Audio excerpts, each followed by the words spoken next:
It's Hitkidd, and you listen to Brink Radio. What it do, man? Another Brink Radio exclusive.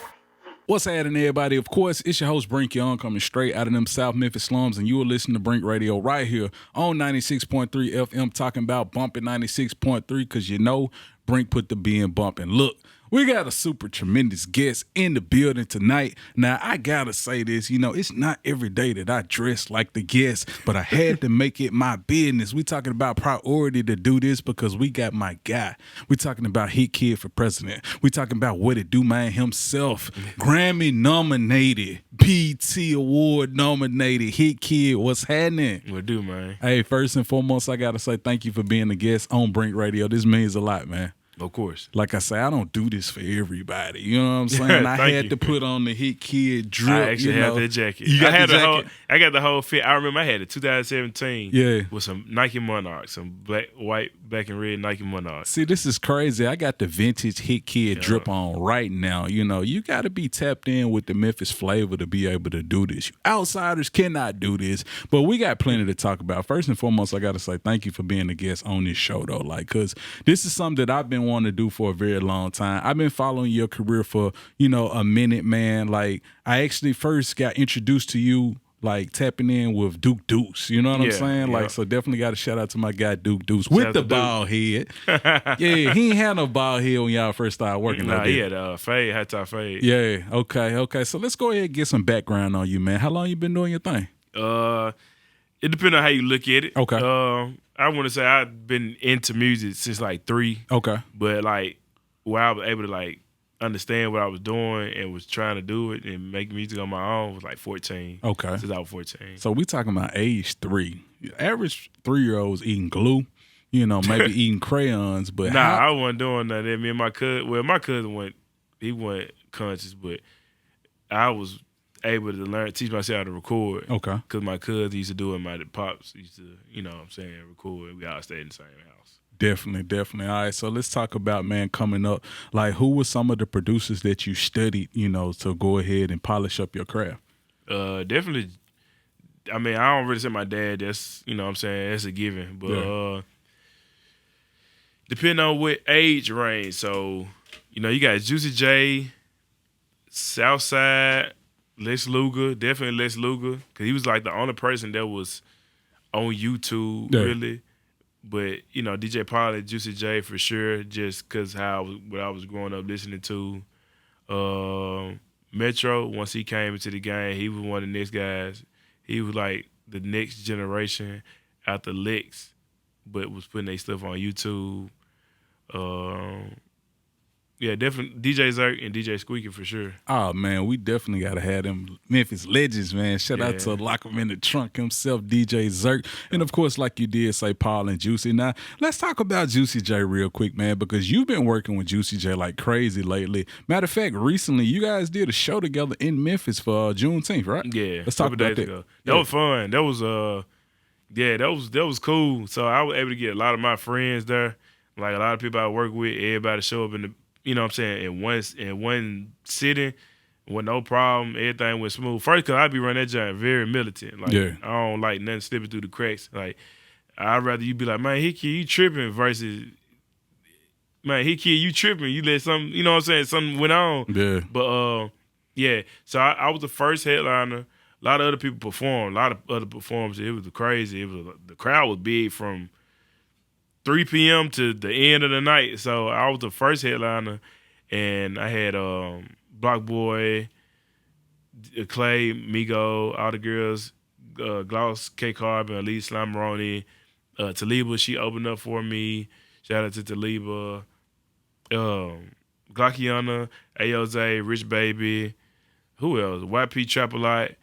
I want to say that's it. I feel like I forget somebody, but Juicy J came on right after Currency. But, I talked to Juicy J for 10 minutes, 15 minutes before he went on. We were just hollering at each other in the truck, and we were just talking. And I was telling him, this is my second time performing.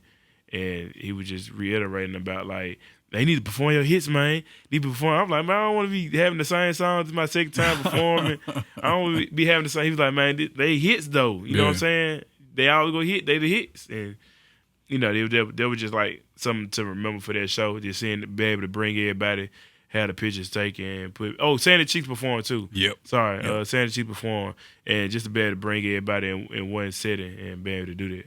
All right, so you did mention Juicy J, man.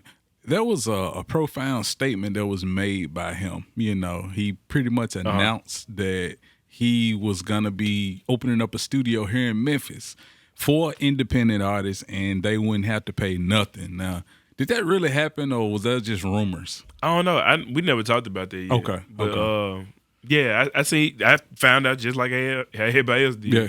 Yeah, I was on my way out leaving the event and heard him say it. It was another person that was there, man. Say they was, DJing or something like that. Was it really Erykah Badu in there? Yeah, that was Erykah. Erykah was there. Wait a minute, and she crowd surfed too. Bruh, you mean I wasn't there though. Okay. I wasn't there. I had to get home. I had something going on. Yeah. It wasn't like nothing that was crazy. It was just I wanted to make sure everything was cleared out.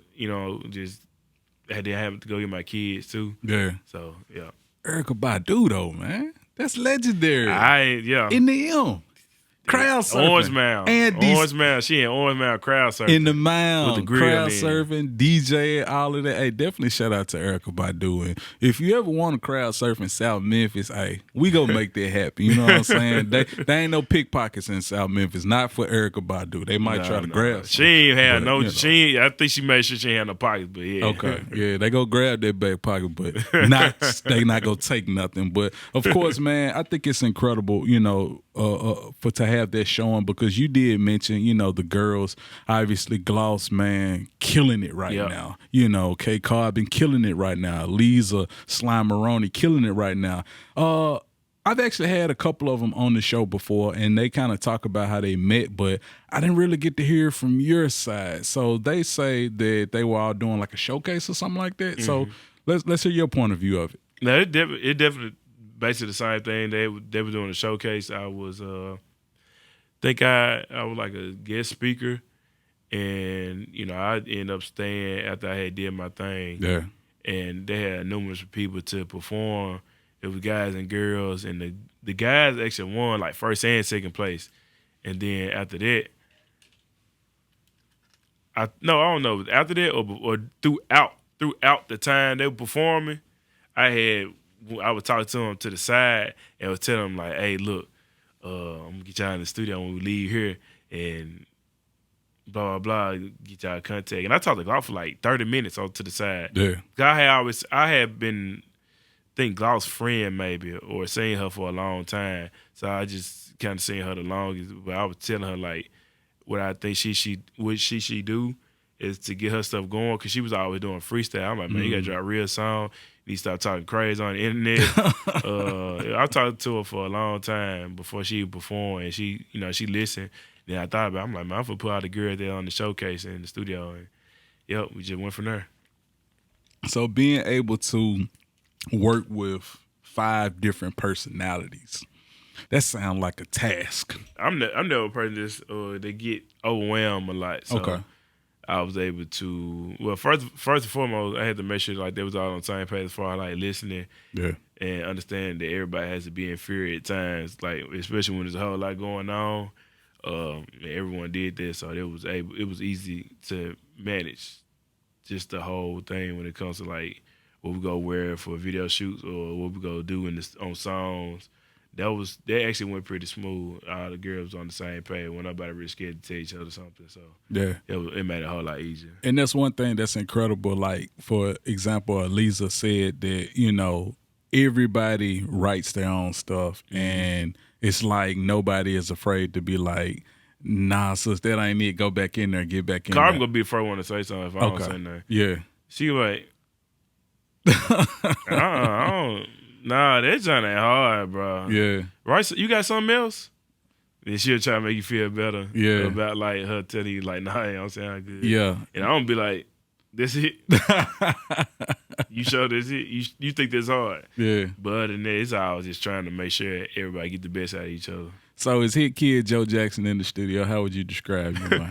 I push people, anybody that's around me. That's okay. Studio, real life, at Kroger, on the football field, wherever I'm doing, man, wherever. I just like pushing people. Like ain't like no crazy unless we like obviously have a personal relationship like where Right. we really homies outside of music. For the most part, I'm trying to get everybody around me to be better than what they are because I expect the same from them. No doubt. And I'm with you on that, man. So, of course, we got to talk about Set the Tone, man, because I feel like that was the song that really propelled the young ladies' careers, into stardom. You know what I'm saying? And that song, like, went super crazy. I know that, a lot of the creative direction comes from you. It's like you're the mastermind behind everything. I do pay attention, and I notice like the different textures, the different layers, like from the videos and stuff like that. Sometimes they have like a 90s undertone. What do you attribute that to? Just I feel like that relates to Memphis. I don't know how. Yeah. But it just feel like some Memphis, what's some videos they used to call back in the day? It was some, I can't remember the name of the. You talking about the box? No, it was sort of like Memphis used to put like some chicken videos or something like that. But it reminded me of that. Okay. I don't know. Y'all know the song, the Gangsta Walk song, the actual video. The dude they wearing the blue jean. Yeah. And they Yeah. Gangsta Walk. Yeah. Like this what it. He had whole like, jeans set on. Yeah. So like that look at that video, this was where like the base of like really set the tone came from, and like BET. Yeah. We got it out to, what I'm saying, the title on the side.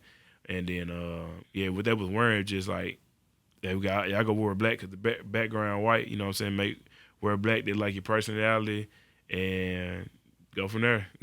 Absolutely, man. They only gotta pay attention to y'all individual. That's why their name show up. Right. Like it does. And like I say, man, to me, man, I see it and it reminds me of like them old Bad Boy videos. You know what I'm saying? Like I love the flavor that's on there. Of course, another song we got to talk about that Shabooya Roll Call, man. That thing, of course, it's gold right now. Yeah, it's gold right now. Well, Gloss spoke a little too fast. Okay. What we sent her was how the plat was gonna look, but Okay. we essentially already sold 500. Yeah. 1,000, but you have to get it. So it had to be certified. Right. You know what I'm saying? Where you actually see, the screenshots and stuff Yeah. that people have. So basically, we, technically you can say I won't say like technically, but hypothetically, you might well say we gold. Just ain't basically RIAA certified just yet, but Yeah. it's on the way. Trust me, the place. So you might well on really the way. just say it's gold. Yeah.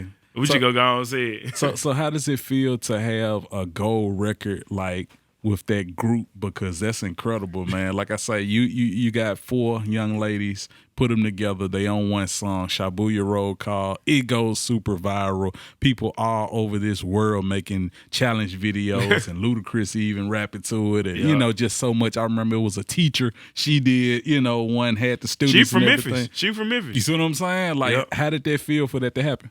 It just didn't feel real. Like it was like, dang, this really going on. I just probably would be scrolling and like they actually using the song, like, you know what I'm saying? Then eventually just become in the norm of just seeing everybody using it. At first, like, dang, this is crazy. Like everybody using it, like the numbers on the videos that I'm seeing that people using it.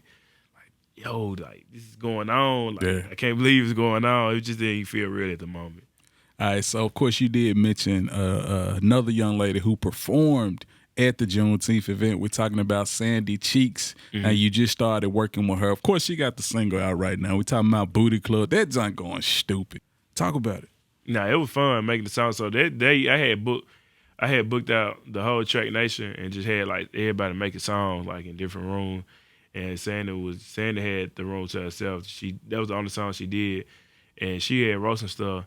And then it sounded like kind of plain at first, but she didn't know how to use her voice, like how I was hearing it. Yeah. I'm like, nah, you gotta say it. I'm like, bro, you just use it all the time. You ain't gotta feel like you rush. You got all the time you want to use in here.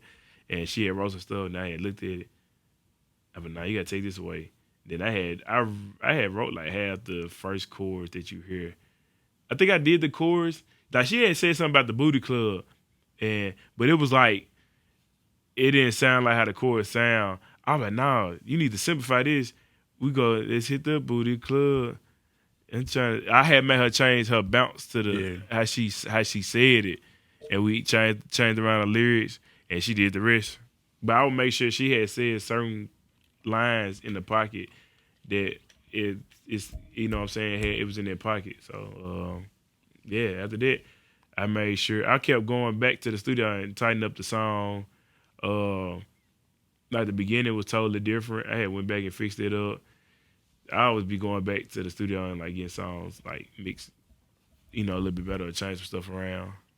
I think you definitely know how to zero in on stuff and make it just crisp and perfect. You know what I mean? Like I pay attention to it, and like I say, she's definitely the artist, to be working with. But not only that, like I say, you're working with other artists, man. Let's talk about Camp South Records and How Can I Sign? You know what I'm saying? Because I'm gonna be honest, like I could, not only do I do interviews, you know what I'm saying, but I'm certified to drive forklift. I could, that came from a post from Memphis media. He was like, "Folks be coming at you like, I'm good with my hands, like this and that." But let's talk about Camp South Records, man. Yeah, Camp South. I kind of had it for a while. I just ain't, I wasn't using it. I had it.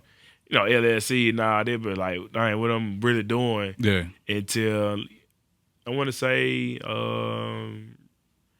stuff really started picking up when I want to say after I did the deal with Cole. Okay. You know what I'm saying? We did JV with Cole, and really just took off from there. And yeah, it's been going crazy. And then I did a Christmas drive. Okay. December 2023. There was something else, outside of music that I was doing with Camp South Records.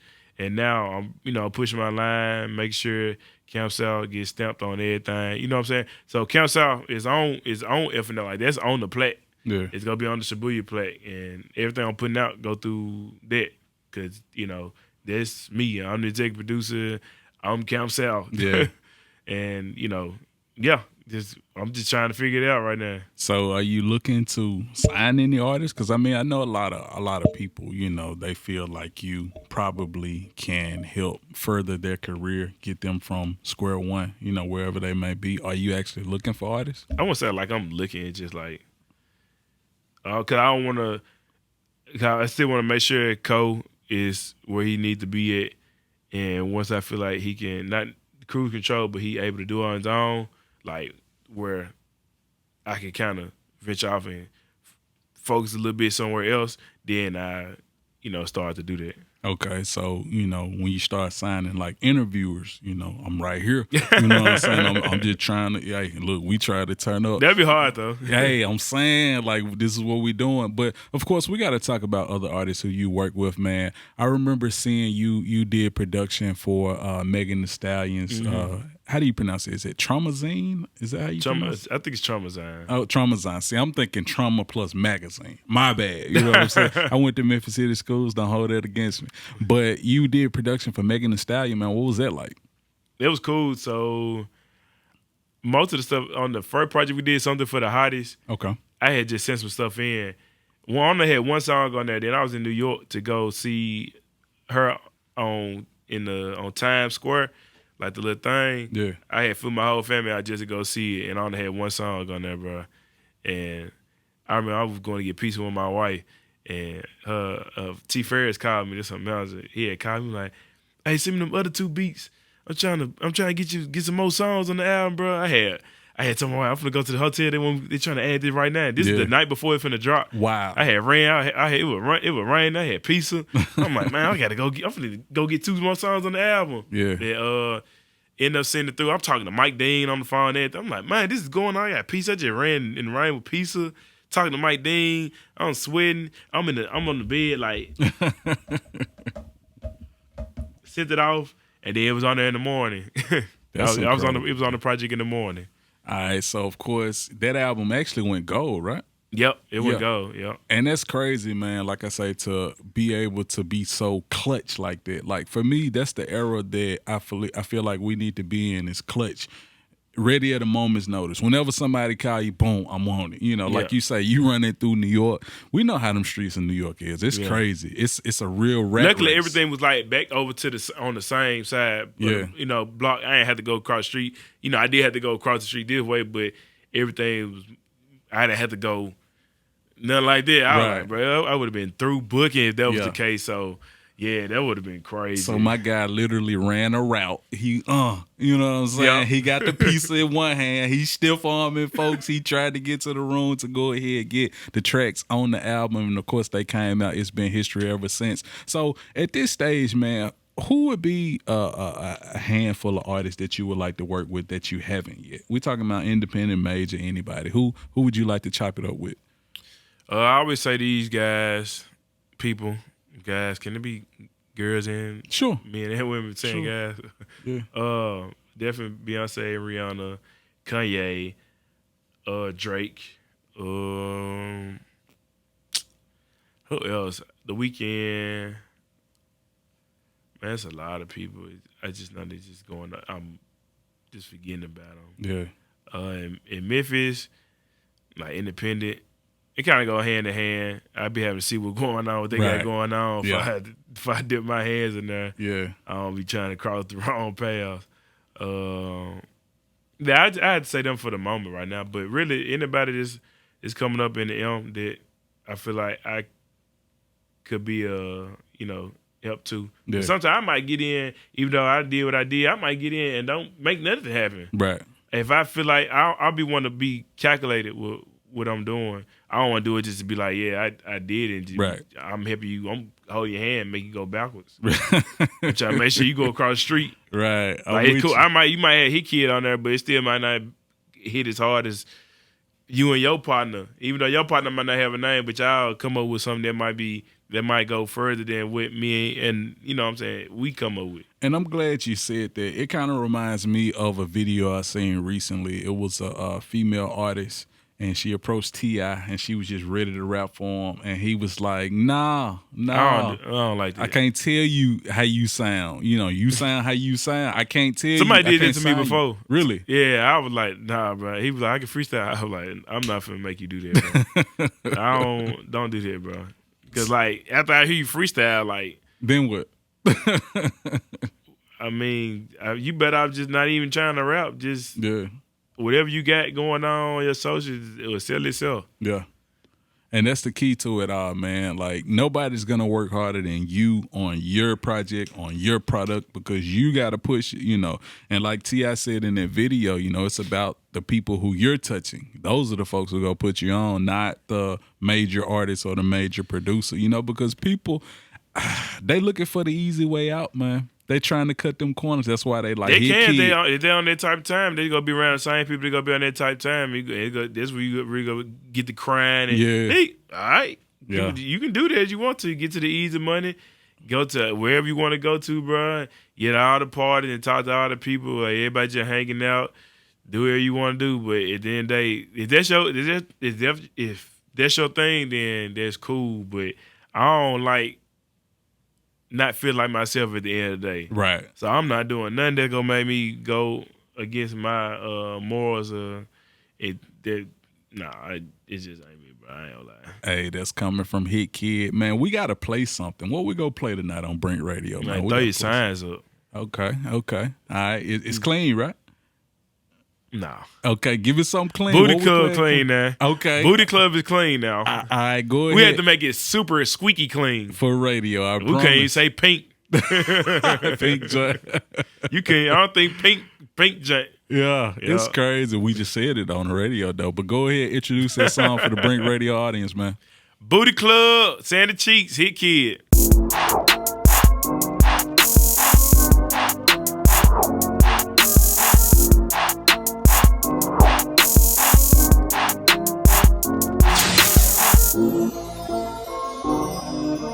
And of course, we back. We're talking about Brink Radio right here on 96.3 FM. I'm your host, Brink Young, coming straight out of them South Memphis slums, pinky and a thumb, trying to get y'all sprung while I get me some. See, I just got some on the radio, and I ain't even get in trouble for it. You just heard Booty Club by Sandy Cheeks and Hitkidd. What it do, man? Hey, we throwing up them pinkies and them thumbs in the studio right now.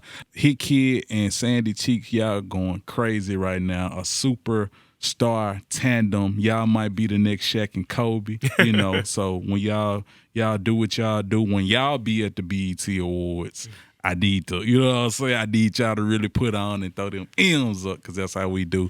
But, of course, let's talk about BET Awards, man, because you were actually nominated. In addition to that, you were nominated for a Grammy for the song FNF. Mm-hmm. I think it's about that time to go ahead and address that elephant in the room. So FNF, let's go. Hitkidd, Glorilla. Let's talk about that song, man. So that was the last song. I had a 12-hour session that day. 12. That was the last song that was recorded. Okay. And she did the song, so I played the song in my car. It had too many curse words. 2 days later, I called. It was like, hey, pull up to the studio. You got to fix the song, take out some of these curse words. Because she cursed like crazy in the second verse. I was like, nah, it's over. So after that, after we did the song, fixed the song 2 days later, I was like, let's shoot the video. Shot the video. I'm like, man, you don't need no makeup. Call whoever you can call to come up there at MLK Park. You gonna do donuts in the parking lot. Gonna hit the red light last just in case the police come. We just go straight home. We already got all the footage we need. And man, did that. Told her to do a snippet. Let's check the temperature. I need you to do a snippet. Check the temperature on the social media. Did 300K. Then we dropped the video snippet the next day, and we dropped the next day. So the video snippet did a million views. Wow! In one day, Yikes. 24 hours. And first and foremost, I got to say congratulations on that because that's something that never happens.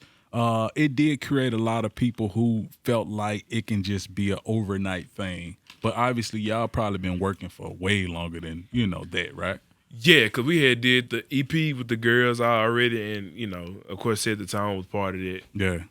And it's crazy. Like I say, you got people that think, it can happen like that overnight. Obviously understand, I always say it's a snowball effect. It's more of an avalanche than anything because you got to keep putting, pieces with this and that for it to really blow up. But FNF was something that was so unique because when nobody, didn't nobody have nothing that sounded like that at the time. That's why I did.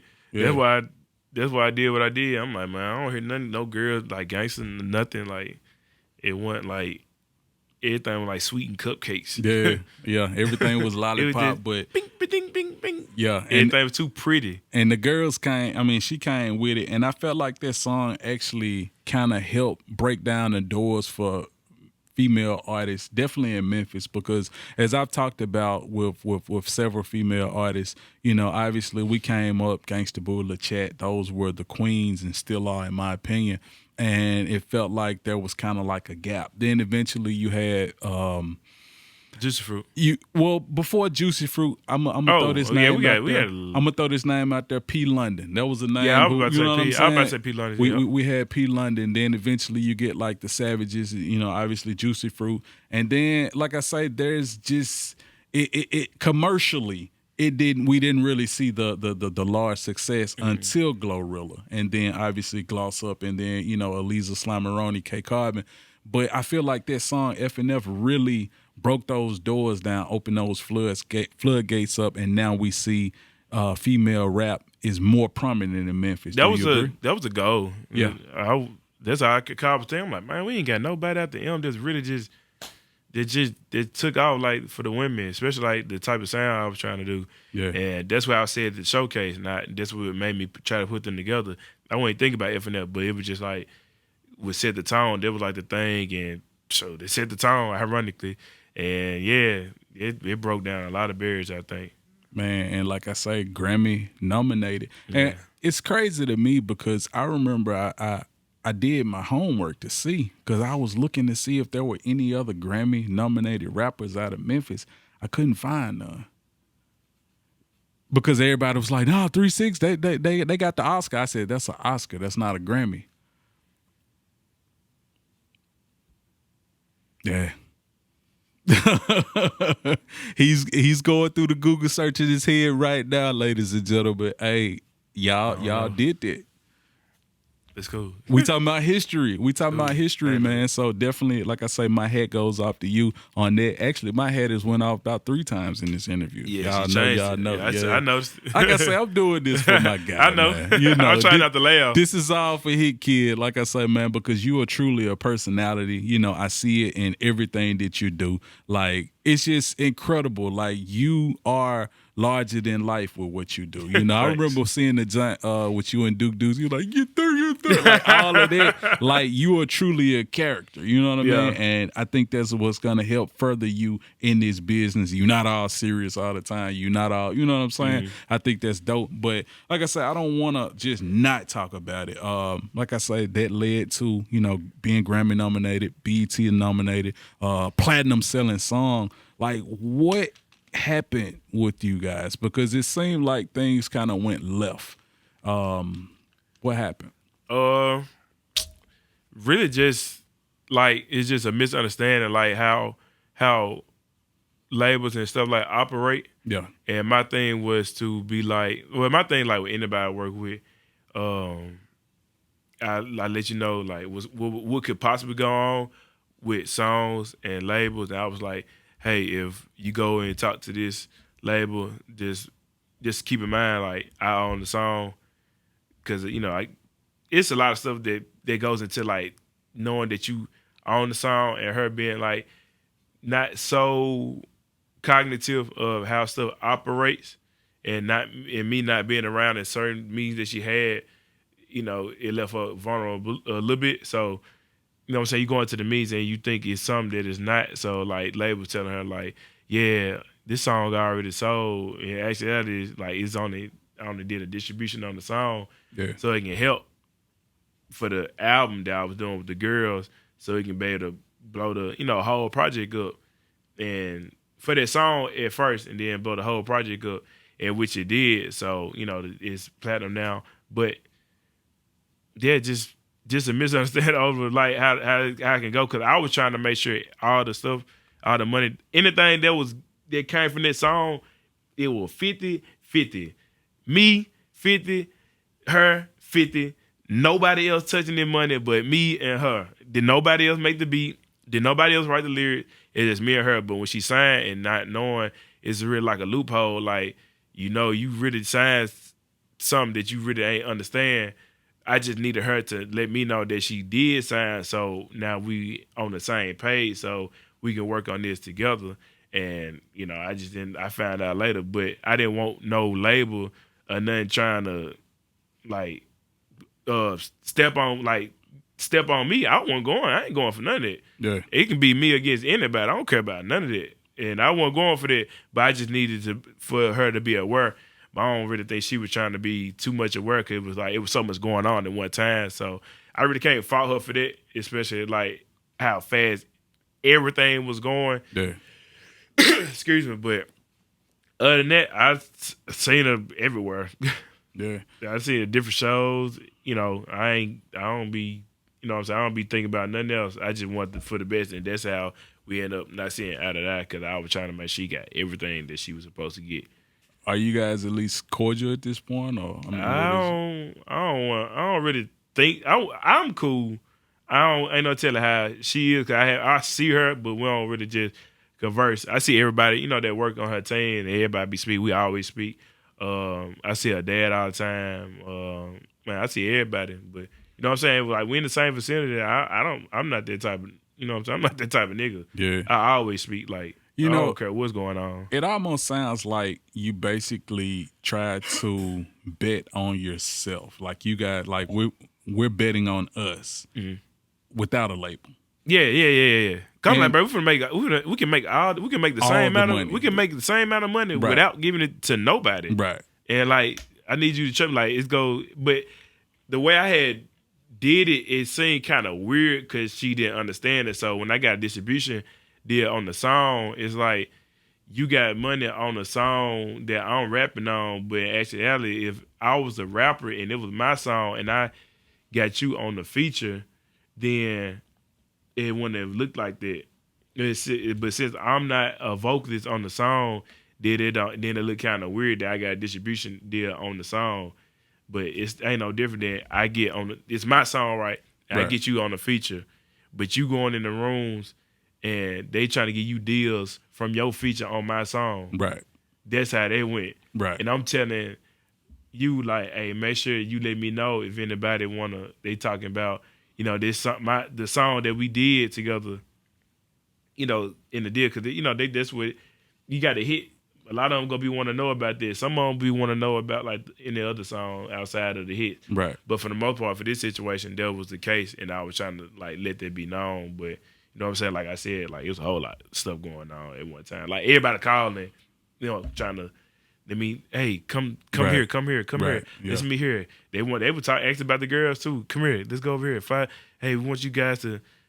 I'm like, bruh, I'm the only representation. Like it was just me. Like I was the only representation, and I wanted to make sure I looked out for all the girls. Cause I was the only representation. They had like their manager stuff, but it was just really just me on boots on the ground. Right. Me, I'm the one going flying out. In the means, I'm taking all the hits if stuff ain't going right. So I might well take out. I can handle it. Y'all just getting around everything, so I ain't finna let nothing happen to y'all. So I get it together, and that's that was it.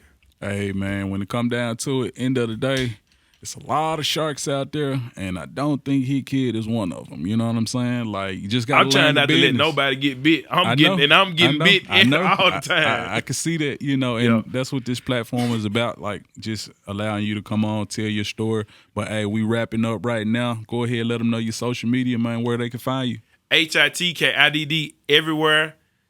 Hey, don't matter if it's Yahoo, Google, and not just playing. But HITKIDD everywhere, man. Hey, y'all be looking out for Hitkidd for men. He got some hair supplements coming very soon. Like I said, thank you for popping out with me, my guy. We appreciate that. With that being said, now back to Brink Radio. Don't move.